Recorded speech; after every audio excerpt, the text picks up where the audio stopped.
This is a 2026 Ford F-150 Raptor. And today we're going to answer the question, is this a better buy over the Ram RHO? I borrowed this truck from Garff Ford here in West Valley, Utah. This truck is unfortunately sold. Let's go ahead and check out the window sticker so you guys see some of the options and features on this build. At the very top is a description. Avalanche is the color, and then here's a short listing of the standard features. Mobile office does come standard on this truck, by the way. Starting off the options is the paint at $395, twin panel is $1495, and then connectivity package one time for 7 years is $745. Base price is $79,005. Destination is $2595 for a total price of $84,235. And then here's the cameras off to the side. Here's some good news. This 8018 Equipment Group Raptor did not see a price increase. So 2025 had the same price, which you will see online. Now, connectivity package is basically like wireless internet basically for the truck for $745, and that's for 7 years. So, I mean, if you spend a lot of time in your truck, that may not be a bad option to get. But one thing I've always loved about these Raptors is the width. You get that wider track. It's just truly a Baja pickup truck. And because of how wide it is, they have to add these clearance lights. So you do have them here on the fender flares right there. You can see they have the amber daytime running lights and turn signals, and I like that. You also have the clearance lights in the center of the grille, rigid fog lights down below, and you see those dual projectors. Also, you have the lights here, and then out back, clearance lights on the fender flares in red, full LED tail lights, and license plate lights LED, as well as your light here that shines below for your conventional hitch. You see the turn signals, and you also have the turn signals on the mirrors here. On the hood, they do have some really aggressive styling. Has a Raptor badge, and even off on these fenders, you can see they have some vents here as well. And as I said, because of the width of this truck, it really does give that aggressive styling too. Now, if you want like a modular front bumper and 37s, you still have that package available. It does upgrade the shocks as well and a few other things too. Front parking sensors are there. You guys see that Ford spelled out? It actually looks pretty nice. And the ground clearance, this is what you buy this truck for. You want to have better ground clearance. Even if you don't really go off-road, this is nice if you live off the beaten path and you have to climb up steep hills, because you have the better traction on the tires. If you need articulation, you have every box checked for this truck, including all this protection down below. Big skid plates. You guys see those black recovery hooks, active grille shutters.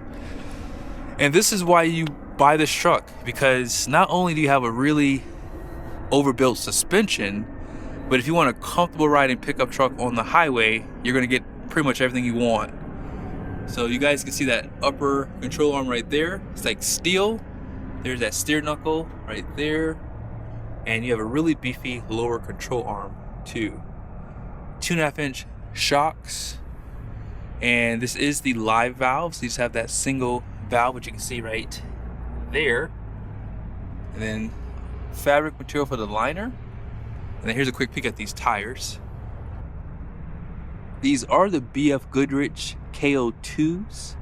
It's gonna be a 315/70 17-inch wheel, and man, I really like the smaller wheels now. I'm glad that they continue to run these.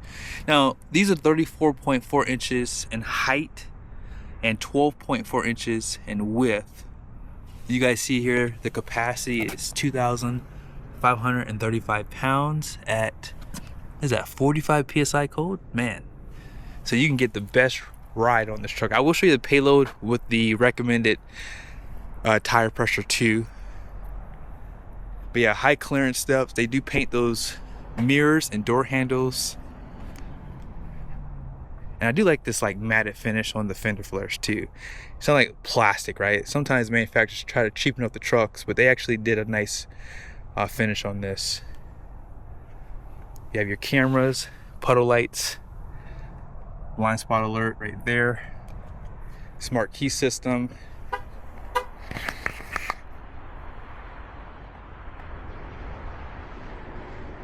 You guys see the lights out back with the camera.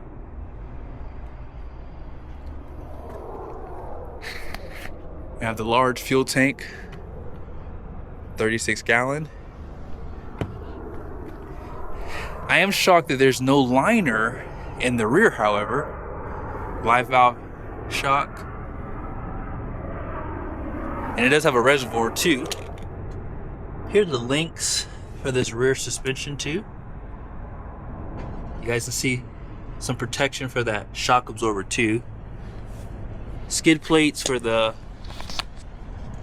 fuel tank right there. Also, you have a skid plate for that transfer case.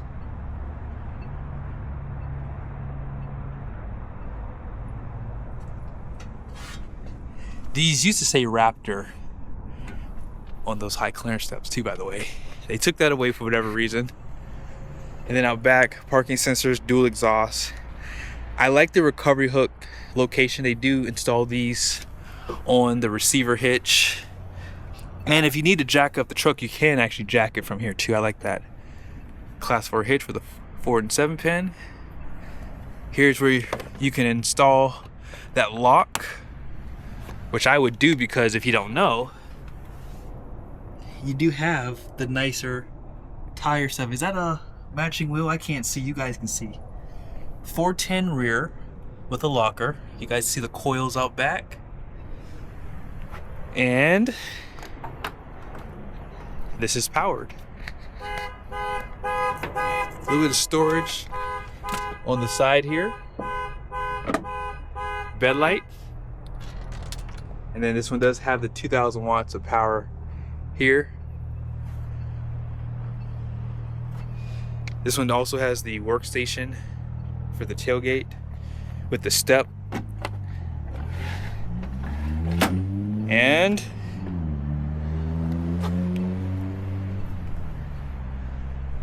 let's go ahead and pop the hood and talk about this engine.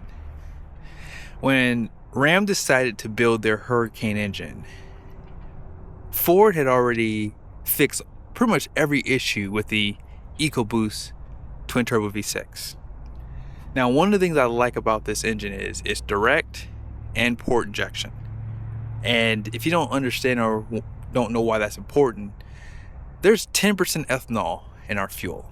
And if you don't know, ethanol does gum up inside the engine. Well, when you have a direct and port injection engine, your intake valves get that spray to make sure that they don't get dirty over time. And if you want to run fuel additive, you can get those clean with that as well. The Hurricane engine only has direct injection, and I prefer this over that. Now, obviously, the 450 horsepower and 510 pound-feet of torque is less compared to that engine, but just for the fact that this engine has port and direct injection, I would choose this one for sure. 10-speed transmission behind it, and as you guys heard, 410 rear, so this truck is geared really to go off-road. And if you're after fuel economy, well, these trucks aren't built for that, right?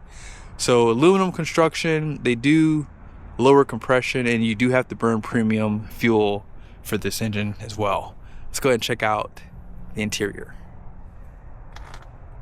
When it comes down to the interior of the Raptor, I would prefer this over the RHO if you're looking at base for base. And what I mean by that is, you guys saw in the window sticker, twin panel, color, and connectivity was the only options. Everything else comes standard, right? On this truck, they give you a premium interior, okay? I would say overall nice graphic design right here. You guys see auto up and down for the front windows, power folding for the mirrors, and 3 seat memories. B&O system comes standard. And just the treatment to the interior is really nice. Like this satin finish here. Love the way that looks.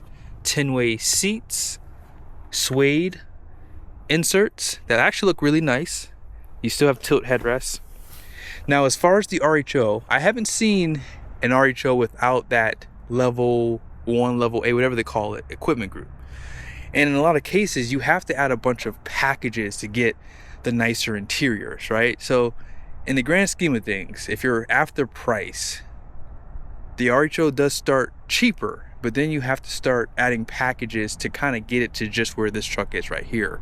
And hopefully if I have a chance, I'll find a base RHO, because they're really hard to come by. They're all typically over $85,000 once it's all said and done, probably around $90,000.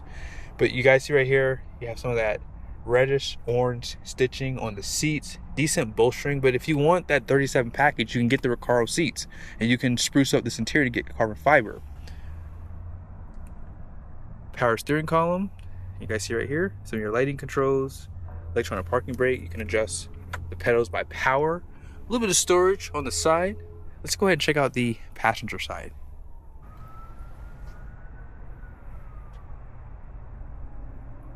Now on this side, you only have an 8-way seat, okay?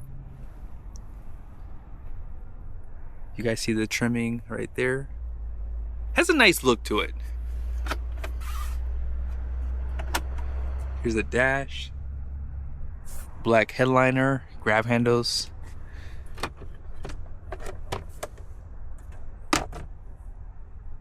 And then out back,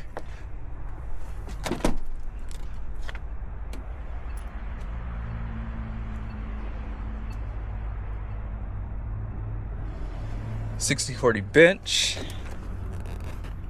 You have that collapsible storage, seat bags, outboard heated seats. All the stuff comes standard, as I said, because if it wasn't listed as an option, it comes a part of this package. Like that silver accent around those cup holders right there.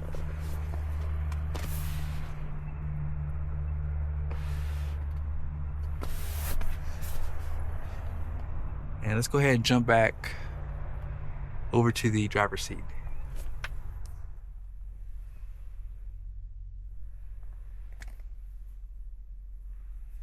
(12-inch) display. You also have a 12-inch screen right here. Now just above the screen here, you guys see you have your auto stop start. Here's your camera system. And as I mentioned on the outside, you do have bed view camera too. This is your self parking, caution lights, traction control, and then just your off-road driving assistance there. Audio controls are right here. If you want to turn off the screen here, actually let me get out of here. If you want to have like a clean screen, I would say that's what this button's for right here. Or if you want to turn it off. Dual climate control, heated and ventilated seats, heated steering wheel. This one does have the mobile office, so this does drop down.